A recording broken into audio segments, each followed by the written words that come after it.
Hi, everybody. Welcome to another midweek moment. This last Sunday, we took our annual Christmas expedition to find the proper Christmas tree. So we went to a tree farm over by Hutchinson, as we typically do. And, you would think that it would be easy to find the right tree. Like we'd find it within the first few minutes, especially on a day when it's cold and windy. But no, we were there over an hour, trouncing around the whole farm, looking at every tree to find out which one was just right for our family. But eventually we found it, we cut it down, and we brought it home. And soon we'll be able to decorate our Christmas tree. Have you ever wondered what the origins are of the Christmas tree? There's a couple of different stories if you investigate it a little bit more. One of the traditions actually goes back to Germany, to Martin Luther. And as the story is told, he was trouncing through the snow one bleak winter night, and he saw the stars and the moon glistening off of the evergreens. And he thought, you know what, I want to bring some of this beauty home to my family. So he chopped down the tree, he brought it home, and he had his kids decorate it as they told the story of Christmas. They put candles on it to remind them of the light of Christ and of the star that the wise men followed.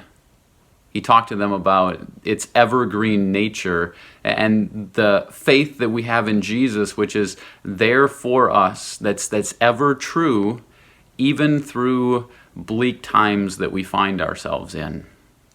So that's one version of the Christmas tree tradition. There's another one, though, that goes all the way back to the 11th century, where churches started hosting what they called paradise plays. They would have an evergreen tree that they would decorate with apples. And it was their way of telling the story of how sin entered the world and the temptation that was there, and yet God's faithfulness through that. And eventually, rather than just decorating the tree with apples and focusing on sin, the people started taking communion wafers and decorating their trees with them to talk about Christ. And now we have all kinds of different decorations that we put on our trees. The point being, however you look at the tradition of the Christmas tree, our decorations are a declaration. The way that we decorate for Christmas should be a declaration of the faith that we have. Many churches still put up live Christmas trees. And I know some churches that after the Christmas season is over, they cut off all of the branches, they strip it down, and they turn the trunk into a cross. Because this is truly why Jesus came. Isaiah chapter 11 speaks of the promised Messiah coming from the root of the stump of Jesse, and Jesse was David's dad. And Jesus would come. And ultimately, as Galatians chapter 3 says, Jesus would be cursed for our sin as he hung on a tree. But through that, he would open paradise up to us.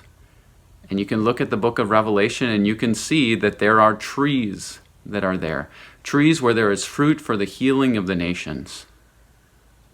So I'm curious, have you gotten your Christmas tree yet? Some of you have chosen to go the Christmas tree farm route like our family, or maybe you've gotten a Christmas tree from a tree lot. I'd love for you to post your picture in the comment section below. How are you decorating your tree? And how are those decorations a declaration of the faith that we have in Jesus? Thanks for joining me today. Enjoy your Christmas celebrations, and I'll see you again next time.